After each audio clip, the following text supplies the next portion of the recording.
তো আমাদের সামনে রয়েছেন জগদীশ দা। তো স্যার, আপনি এই যে পেজটা কেন নিচ্ছেন?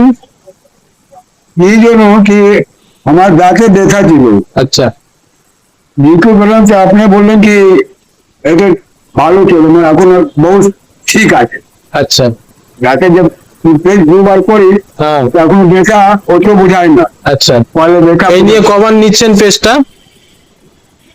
কি বলুন, এই নিয়ে কতবার পেজটা নিচ্ছেন? এই যে তিন চার চার পাঁচবার তো আচ্ছা হলো। আচ্ছা, আর দুজন আপনাকে অর্ডার দিয়েছে আর তো? দুটো অর্ডার দিলাম, একটা হ্যাঁ। পেজ দিয়েছি আর একটাও পাবো। আচ্ছা আচ্ছা আচ্ছা। তো আপনারা দেখছেন যে ইনি রয়েছেন জগদীশ দা, ওনার সঙ্গে আমি রয়েছি, এনাকে পেজ দিলাম। তাহলে আপনি সবাইকে কি বলবেন, এই পেজ কি ভালো, মানুষ নিতে পারে? হ্যাঁ, ভালো। আচ্ছা, যাদের দাঁতের সমস্যা আছে তারা এটা অবশ্যই দাঁতের নেবে। সমস্যা আছে, মধ্যম হয়ে যায় আর ভালো হয়ে যায়। আচ্ছা, আপনার নাম? জগদীশ কুমার মন্ডল, আচ্ছা, আপনার বাড়ি? শ্যামনগর, শ্যামনগর। আপনি বিহার? ডানবার কোটার মিল।